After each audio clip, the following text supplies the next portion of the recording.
Welcome to episode 10 of season 2 of Back to the Futures, the official podcast of the Futures Collegiate Baseball League, presented by Changeup. I'm Matt Satilli. I am joined, as always, by my co-host, Owen Shadrick. Owen, it is great to see you. And today, Monday, February 15th, marks 100 days until FCBL opening day. How you doing today? I'm doing well, Matt, and I can't believe it's already 100 days till the season. I'm so excited to be back once again for my third year and just can't wait to see what the league becomes this year. We are so excited. We will give you guys all the updates along the way. Hopefully it's a quick 100 days, but you said it well. Cannot wait for Wednesday, May 26th. Once again, that is the opening day, so mark your calendars if you haven't already. So on today's episode of Back to the Futures, it's a great episode. We have Noah Martinez on for the New Britain Bees. He was an offensive powerhouse, led the league in walks and OPS, and he was just a great guest, really entertaining, and it was awesome to have him on. Yeah, 100%. Noah's a great guy. It was great to hear from him and another member of the Bees organization, and I can't wait for you guys to hear it. Absolutely. So without further ado, here's our episode, Season 2, Episode 10, with New Britain Bees first baseman and DH, Noah Martinez. At this time, we now welcome on a very special guest. This summer, he was a member of the New Britain Bees. He was named first team All-FCBL. He was a finalist for the MVP of the Futures League. And he also happened to lead the league in walks and on base percentage. Just an offensive machine. It is Noah Martinez. Noah, welcome to the podcast. Thank you so much for joining us today. How are you? I'm doing great. Thanks for having me, guys. Well, it's our pleasure, and great to hear from a member of the Bees and someone who did so much this summer. So let's start right there. Let's just ask, what was it like for you to get a chance to play baseball this summer? I was definitely very fortunate to get a chance to play baseball for the New Britain Bees. And, with the whole, COVID pandemic that was going on, it was the only, league that was going on in town. And fortunately, I was set up with the team. I think it was in September of 2019 at that time. Thankfully, my coach, Coach Hall here at Central, put me with the team. And, it was that, then it was history. So it was a really cool experience, definitely, to get to play with those guys. And you had a pretty successful campaign at that. So what was it like hearing that you were named to that first team All-FCBL as a designated hitter, and you were one of only 6 MVP finalists? Definitely an impressive accolade. Yeah, definitely. I mean, it's just a cool experience, man. I mean, the thing was, I was just really happy to be out there with some of the guys and, getting to act like a sponge and then kind of absorb all that information from all these other people that have been in, different summer leagues. So, some people coming from the Cape and, the NECBL playing with us in the Futures League. So I just wanted to be that guy to kind of absorb all the information I could. And I definitely kind of translated it into my at-bat, which was a good thing. Yeah, and I mean, there's a reason you earned those accolades. You led the Bees in many categories this summer. You were tied for first in home runs with Danya Vodovoz. You were first in RBIs. You were first in average, first in OPS, and first in slugging percentage. What was it like being a major part of that offense? Definitely it was really cool. Towards the kind of the middle part of the season, actually, I wasn't really doing too well. I was trying to find my swing, and I felt like I had a lot of play with my hands when I was up at bat, and sometimes I couldn't get my foot down in time because some of these guys were throwing pretty hard, and I haven't seen that in a long time. But eventually, I got my stuff together, and I did a lot of tee work, did a lot of flips and all that stuff, and it kind of all pieced together towards the end, and it kind of held me up there with the top tier guys, in the FCBL. So definitely fortunate for that. Yeah, I mean, you were certainly one of those top tier guys. And as Matt mentioned in the open, you led the league in walks and on base percentage. You had 29 walks to only 27 Ks. So what does that say about your discipline at the plate? I like to be a very, what I call a aggressively patient hitter. I like to hunt early in the count for the fastball. If it's in the zone, I'm going to, swing at it. But if it's something soft away or in, even, I'm going to leave it. Because I'm not going to I know that I'm not going to hit the ball hard. The chances of me hitting the ball hard somewhere and spraying the field is minimum, compared to a fastball early in the count. So, I did my best to try to see as many pitches as I could in the bat. But if there was a fastball, early, first or second pitch, I was swinging at it for sure. But yeah. So that was about it. And you don't have a small strike zone. You're 6'5", I believe the media guide lists you at. So when did you hit that growth spurt? Did it come with added discipline as you were getting older, or, it even adds a little bit more of a compliment to your discipline? And you mentioned that patient aggressiveness with drawing the walks, especially with having an increased strike zone size. Yeah, I guess it just comes with, experience with, with all these good pitchers, I mean, there's no other real way to put it. Real experience just translate over time. So if I saw a curveball, the first, half of the season, it's a little harder than it would be in the second half, just because of the experience I've had and the multiple bats that I've had going throughout the season. So it was definitely a challenge facing some of these guys, such as like Reggie Crawford, guy from the Starfires that plays at UConn, and that was definitely tough. But over time, I kind of saw it out of his hand, and I would leave it, and that would kind of gave me the confidence of like, okay, I can leave that, and he'll probably come back with a fastball sometime soon. And if he doesn't, I'm going to leave it again. So. Yeah, you had plenty of time to see those guys as you played multiple positions on the field. You played first base, but you also batted as a DH in the lineup. What is your mentality when you come in as a DH, and how does it provide you with versatility as a player? Yeah, it's a good question. I mean, when I'm a DH, I know that I'm a DH before the game, obviously. So I kind of get into a mindset of like, okay, that's going to be my contribution for the team for the day. So basically I kind of get a plan. I know the pitcher that's going up there. I get kind of the scouting report on him, and then I go from there. So, and I kind of keep that same mentality of the aggressive patience at the plate. And yeah, so hopefully it would translate into that game that day. So real quick, obviously as a DH, you are kind of huddled in that dugout during when your guys are on the field. So how do you stay focused, especially when the innings get a little long for the guys on the field? Yeah, definitely. I kind of talk to the coaching staff a little bit, because, most of the time, with baseball, it's a very tough sport. So if I get out, I kind of talk to the coaches about like, hey, what do you think that I did wrong there? If my swing was off or my feet were off or whatever it was. So that kind of kept me locked in and kind of, while they're out in the field, I'm kind of doing dry swings in the dugout, just to try to get back into the swing of things, I guess, for the next at bat. So that's what kind of kept me locked in if it was a long inning. But obviously I'm going to support the guys whenever I can, if it's a long one. So, but it was definitely a good time to talk to the coaches for sure. And one of the things that's really unique to the Futures League is the home run derby. So it's a huge change from the pace during the game where you have a couple innings to digest and figure out what the pitching tendencies are. What is it like competing in something like that? I mean, do you adjust your swing at all? What is your mentality at the plate in trying to not tire yourself out over the course of those 3 minutes? Yeah, so it's funny. I was only available for that one time against the Starfires at the Starfires place. So I was doing that, and the first couple of swings I was taking, I was kind of hacking just away, and I didn't really know I didn't really have a plan going into it. So I kind of just tried to swing as hard as I could for the first couple ones to try to get them out. But then obviously that didn't really end up well because I was very tired towards the end of the round. And I think I only end up with like 2 or 3 home runs or something like that, which wasn't enough to win that round. But thankfully, I think we tied, and then Tony Sotri, I think, won that round. Thank God, because he's like the guy, when we're taking BP on the field, he's the guy that was hitting, absolute bombs at the field. So, but he was definitely a better guy than me to kind of pace it out and through the round, kind of get all these home runs in while the clock's still running down. But yeah. So I was at that game and I was behind the plate having to answer questions from the umpires as to, did the ball go out? What happens if it's a tie? I think it went the full 3 rounds, which is crazy. Insane. But you guys were kind of going crazy on the sidelines, supporting each other, bantering back and forth between the Westfield sideline and your own. What was the chemistry like this summer? You guys seem to have a really tight-knit bunch, and you talked about earlier you being a sponge from some of those players. Who were some of the guys that you really learned from and exchanged information with?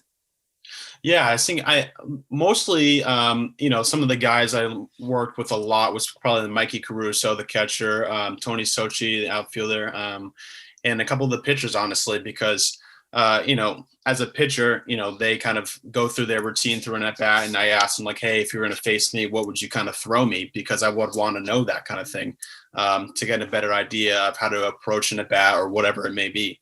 So it was definitely a really great team chemistry. We would love to, share information to each other, and it was good because we wanted to win. We also wanted to have fun, obviously, but we wanted to win, and I think that was probably the best thing about it was that we were close knit and not afraid to ask questions with each other, because ultimately we didn't really know each other that well when we first came in. But I think that we were very open-minded because, we hadn't played in a couple months, and we were just like, okay, how do we kind of show out here, and as a collective group. And that's what we did. So. Yeah, you guys certainly did. And it was great to see the second half momentum that you picked up personally and as a team, getting back in the win column and having a very successful first year in the Futures League. So in New Britain, you guys had a little bit of a dilemma with the left field fence, but you're a lefty. So I'm wondering if you tried to change your swing approach, if that got in your head at all at the dish, if you were trying to sit on pitches for a little longer, because a very unusual occurrence where the fence comes in and they have to set up yellow hazard tape marking off where the fence ends over there.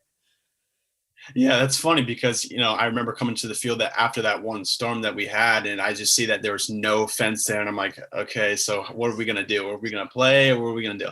But I didn't really change my swing at all because I try to stay up the middle as much as possible. Every at bat, whatever at bat it is, I'm staying up the middle. And I remember looking at the spray chart after the season, and most of my hits were either up the middle or opposite way. And then obviously some of the home runs that I hit were pull side. So I didn't really pay any mind to it that much. I know that it was a little shorter, obviously. And if I hit it that far, the opposite way, then that's great. But, I wasn't really focusing on that as a target or anything like that. But yeah, definitely a weird time for us, but it was cool. Sure. Well, you're definitely a better player than me, because if it was me, I'm also a lefty. I would definitely be like, all right, that's the only shot I have to hit a dinger. So I might as well try to hit it to left. So over that temporary fence is a video board that you guys have and use quite well.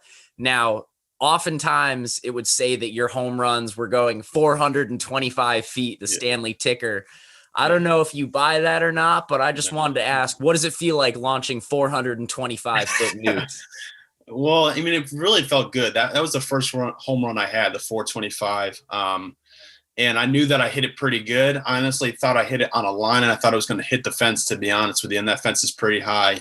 So I was just booking it out of the box. So I was just thinking, all right, I'm just going to have to get 2 here, because if it bounces out, I'm not going to get 3. Like, I'm just going to go 2. But I was rounding first, and I see it soar over the fence. I'm like, okay, so I guess I got it pretty good.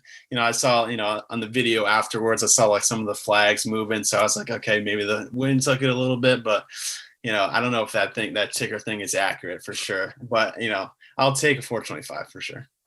So I got to ask quickly, do you have a signature bat flip, or are you trying to develop a signature bat flip? Not really. I've actually been a pretty timid player throughout my years, to be honest with you.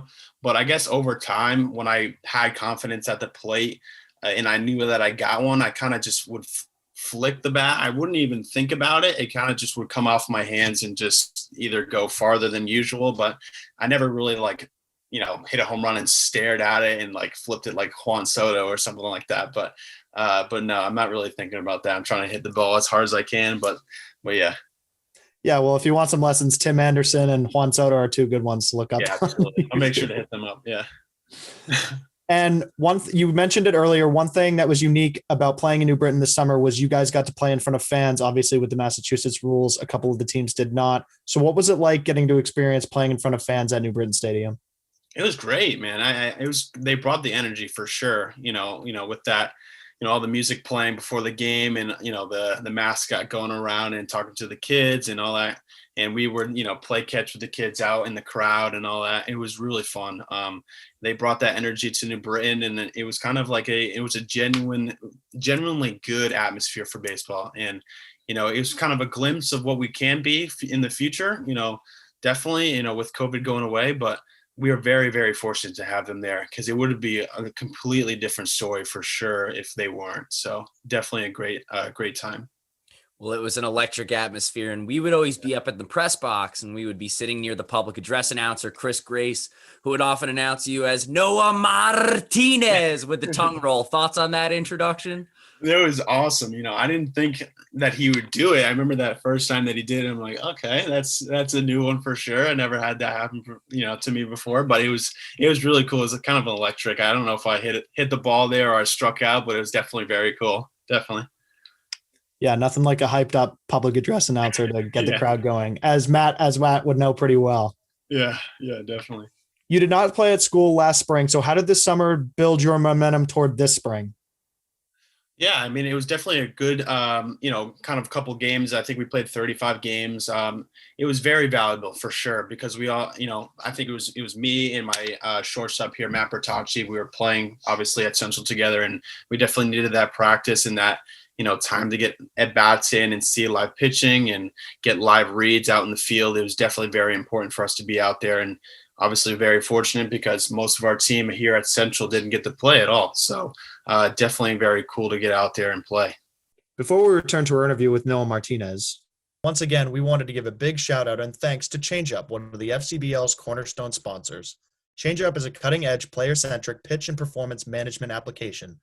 By comprehensively and accurately tracking pitch activity and capturing critical in-game performance data, Changeup helps baseball coaches protect their pitchers from overuse and helps players reach their full potential safely.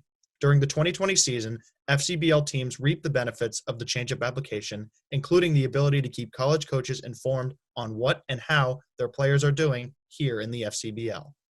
Coaches and parents at all levels, Little League, AAU, high school, and the collegiate level take notice. Changeup is the clear choice to ensure your pitchers aren't being thrown too much or too often and are getting proper rest. In addition, Changeup's analytics function helps coaches and players understand each pitcher's current performance thresholds and helps inform training protocols to get your players to the next level. The Futures League is bringing you tomorrow's baseball superstars today. Changeup is helping make sure those superstars travel safely and as far as possible on their personal baseball journeys. Are you ready to join the Changeup revolution? For more information, visit Changeup's website, www.changeup.io. That's www.change-up.io. Changeup. Every pitch counts. We now return to our interview with Noah Martinez. So you guys have started practice, and obviously classes are underway and lifts and stuff like that. So what has that been like getting back with the team? It's definitely great, seeing all the guys and after break and, definitely they're in shape and we're ready to go. And, it's definitely hard to kind of get everyone in because it's all these COVID protocols, definitely with the school. So we're kind of mixing in the rec center with all these cages and getting some ground balls and throwing and hitting and all that good stuff. So definitely good to get out there and get the reps that we can before the season starts in a couple of weeks. And everyone looks pretty good. I'm really excited to get this season started. Well, we're rooting that you guys get things off underway without any hassles or any other delays because of COVID, because we know how that's gone for the past year. So you play your college ball at CCSU. You're right down the street from New Britain Stadium. Central, for those non-CT natives, is in New Britain, Connecticut. You're also a Connecticut guy. What is it like playing alongside all those other Connecticut teammates on the Bees this summer? I know that the roster probably had to be shifted around because of COVID, but you mentioned you had originally committed September 2019 before this whole pandemic hit. So, you guys represented the only Connecticut-based team, and there were a lot of Connecticut natives. What was that like? It was definitely really cool because, Tony Sochi, especially, I played with him or played against him when I was a younger kid. And so it was definitely cool to hear all these stories of like, oh, I played against you when I was this age or whatever it may be. So it kind of just gelled us together because we ultimately played the same sport and we were around the same age. So we had to know each other somehow, through different like grapevines and all that good stuff. So, but that kind of gelled us together and made us really good friends. Now we still have a group chat and Snapchat and all that good stuff. So we definitely talk to each other a lot.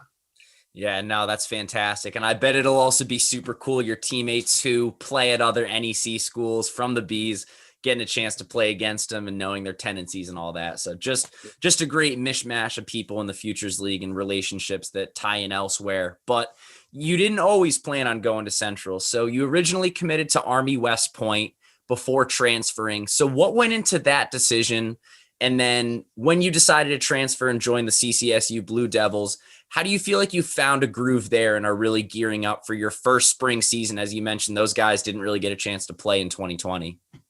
Right. So yeah, I think that decision was very based on, what I wanted to do with the rest of my life, because as we know, at the United States Military Academy, they have to serve after their collegiate baseball, endeavors, so they have 4 years of college, and then you go serve your country for 5 years, and then you're in the reserves for 2. So you're kind of attached to the Army for a long time after college.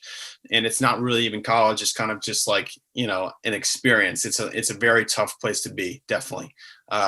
So I just noticed that, hey, this is not the right path for me. And I kind of searched for a different path. And I knew that Central, is definitely a good spot for me because it's close to home. And it had my major, which was really cool. And it was relatively, in my price range for sure, because it's definitely hard to pay for a private school, definitely. So, gearing up for this year, it's definitely going to be very exciting. And it's definitely going to be, a tough one just because of all these different protocols that's going on. But I feel like that we're going to have a good shot this year because we obviously, we lost someone like TT Bowens to the Orioles. But I think our lineup's going to be really good. And I think our pitching staff is definitely up there with the best. So I'm excited to get it going. Yeah, well, you're our second Blue Devil on the podcast after Buddy Dwayne. He talked to us about the NCAA tournament appearance and getting a chance to go to the tournament atmosphere and him having a great NEC tournament. So I got to ask a follow-up, not about Buddy Dwayne, but about your own studies, thoughts on a major now at CCSU or what you want to do post-grad? Yeah, so it's actually definitely tough to, kind of gauge this just because I'm an exercise science major here. And with exercise science, you can definitely go into a lot of different fields. So I've been kind of interested in chiropractic care because I've been actually, when I was in high school, I had a couple injuries and I've always been interested in that kind of thing. So that is definitely a route I could take. I can, go into PT, I can go into OT or whatever it may be. In that grad year, I definitely have another year after, I graduate here for baseball. So I have to kind of figure that route out beforehand, but it's going to be interesting for sure. But I know I'm having a good experience here. So we'll definitely see. Yeah, that should be interesting. Exercise science is always something I've been fascinated by, so that'll be cool. But before you become a post grad, you were a redshirt freshman. So talk about the advantages of being a redshirt freshman and how do you feel like it provided for your baseball career? Yeah, so I was obviously not able to play, so it was kind of an opportunity for me to ask some older guys some questions about different at bats, different approaches, and all that. Because it's Division I baseball, and you want to know as much as you can, before you get to play. So learning a lot from the older guys. TT Bowens, Buddy Dwayne was an older guy, and it was definitely a good experience for me. And now I think I'm pretty prepared for this next season coming up. Yeah, you just touched on our next question. Guys that you've played with at school, you mentioned Matt Bertocci earlier, who played with you in New Britain, and Buddy Dwayne, who was a member of the Rocks. What was it like being around those guys in the spring and then facing them and playing alongside them this summer? It was definitely a really good experience just seeing, Buddy Dwayne. If we went to Brockton in Massachusetts, it was cool to see him and how much he's grown, over quarantine. And he definitely had a pretty good summer. And then Matt Bertocci was definitely great because we kind of, grew into this good relationship because, I only been there at CCSU for a little bit. And, now that me and Matt were playing together, alongside each other, we kind of grew into this good relationship on the field and off the field. And it was definitely a really cool time. So you've made many baseball stops along the journey thus far. You played at Hotchkiss in high school for a post-grad year. What was it like playing at the prep school level in the Founders League, which has a ton of good schools and talent in it? And how did that help you prep for collegiate ball? Yeah, so it was definitely a really good experience being at Hotchkiss. The level of baseball was definitely a little bit higher when I came from, New Milford High School. It was good to face some of these guys, had some live arms, in the Founders League from like Trinity Pauling and Salisbury and all these other schools, going to definitely, SEC, ACC schools. So it was definitely a good experience to get, dip my feet into the water of that kind of play. And then, eventually college ball is going to come around and, I'll be prepared for that. And prep school is important, but you always have ties to your high school. And at New Milford High School, you racked up some good accolades. You were first team All-State and all league. You were also named the conference's most valuable player. What was it like to earn those honors and represent your school playing alongside childhood friends? Yeah, it was really an honor, just because, like you said, playing, with my friends that I'm lifelong friends that I've gone to school with, for my whole entire life. Definitely really cool to be a part of them. And it was kind of our last hurrah together. So I didn't really think about, performing to the best of my ability. I was just focused on having fun with them, and, that we were going to all go on, separate paths. So I wasn't really thinking about, all that good stuff. But thankfully I had a pretty good year, and it was definitely a fun experience with them. Yeah. And before we get to our final segment, how about a message to Bees fans? Bees fans, I appreciate you guys coming out and supporting us in the 2020 season. I know it was a weird one, but next year it's going to be a great year for you guys, and I'm excited to see what you guys do, and go Bees. Hopefully we'll see you at New Britain Stadium as a spectator. You don't have a far journey from school, so definitely a great atmosphere, and one that we're excited to see again. So as Owen mentioned, we're moving on to our final segment. It is called Quick Hits, and it's presented by Zephyr, the official on-field hat of the Futures League. Zephyr, high quality and innovative design since 1993. But before we start this off, you're wearing a lid of your own, so those who are listening to the podcast are unable to see it. But you got a Montreal Canadiens hat. We usually don't see that hockey interlap between baseball players on the pod. So what's the backstory behind that hat? Are you a Habs fan? And I like the style choice, but if you can just walk us through that. Yeah, so my friend from Hotchkiss is from Montreal, so I was kind of introduced to hockey from him, and I kind of wanted to be different from like my family and my friends who like, in the Northeast, everyone kind of likes the New York Rangers and, the Islanders and all those teams, but I wanted to be different from them. So it was definitely cool to talk to him about hockey and kind of getting introduced with that. All right, I like it. So Noah, for this last segment, we wanted to ask you a couple more questions for our audience to get to know you a little bit better. Is that cool with you? Yeah, absolutely. All right, let's do it. Favorite teammate from this summer in the FCBL? Tony Sochi. All right, you were bracing for that one there, but a brave answer. Yeah. Now, how about in general, a favorite ballpark that you've played in and a favorite ballpark that you've attended as a fan? Attended as a fan, I'm going to say Fenway Park. It's kind of just a historic place to be, and it's kind of like a museum almost. To play at, it's got to be New Britain B Stadium. It's definitely a really cool atmosphere, and with all the fans there, it's definitely very electric and a fun experience. Yeah, it is. And as a Connecticut guy, I grew up going to a lot of Rockcats games, and it's a beautiful stadium. So I'm excited to see what they do with the new fans and getting more fans in there in 2021. Now, on the flip side, how about a sports stadium or in general, a sporting event that's on your bucket list? Oh man, that's a good question.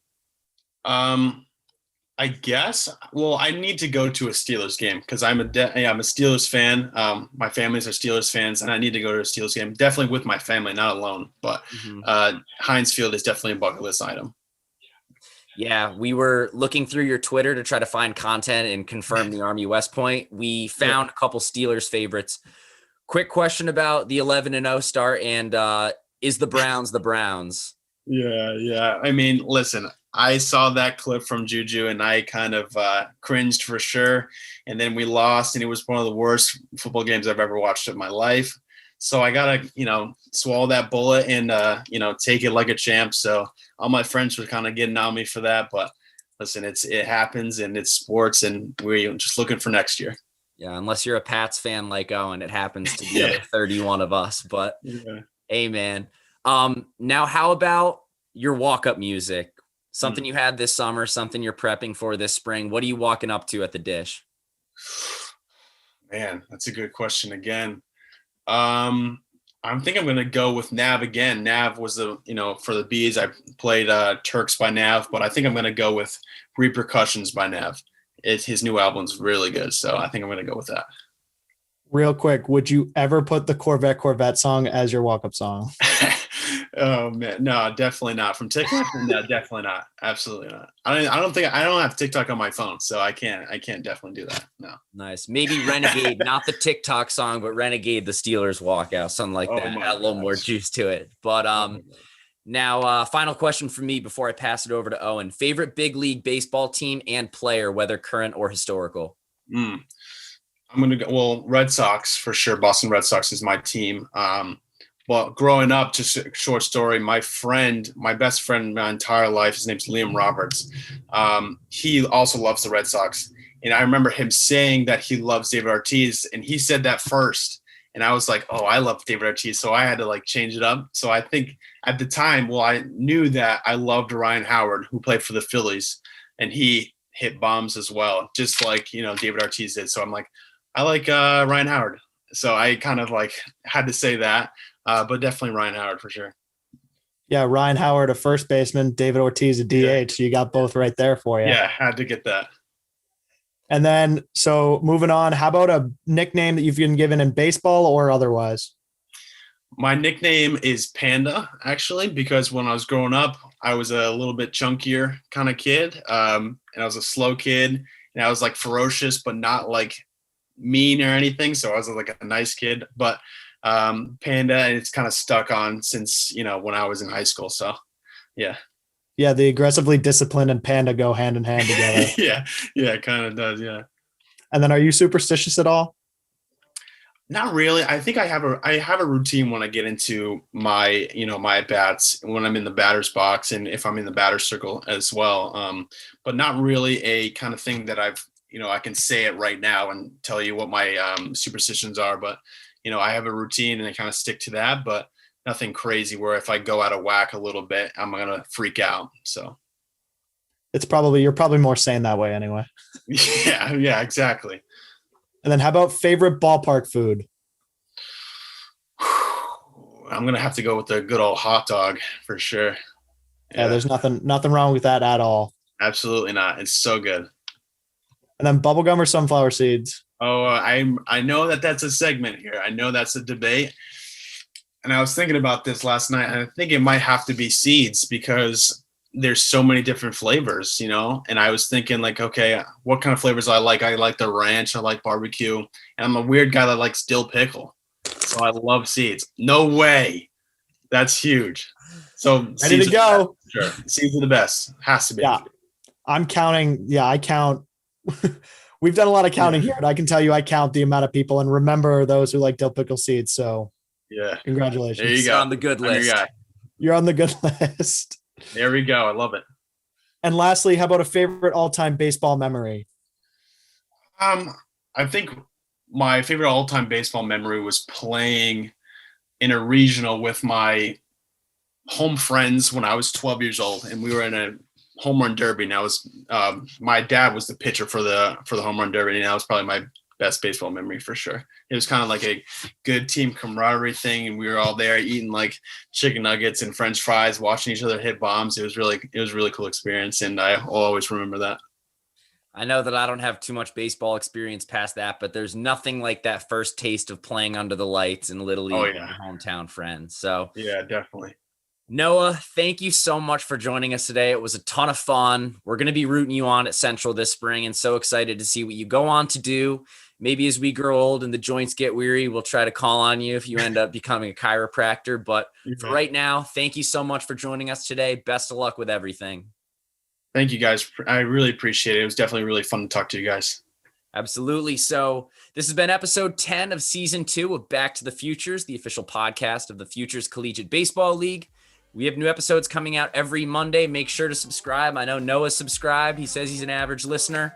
We're streaming on Apple Podcasts, Spotify, SoundCloud, and YouTube. Thanks for tuning in. We'll see everyone soon.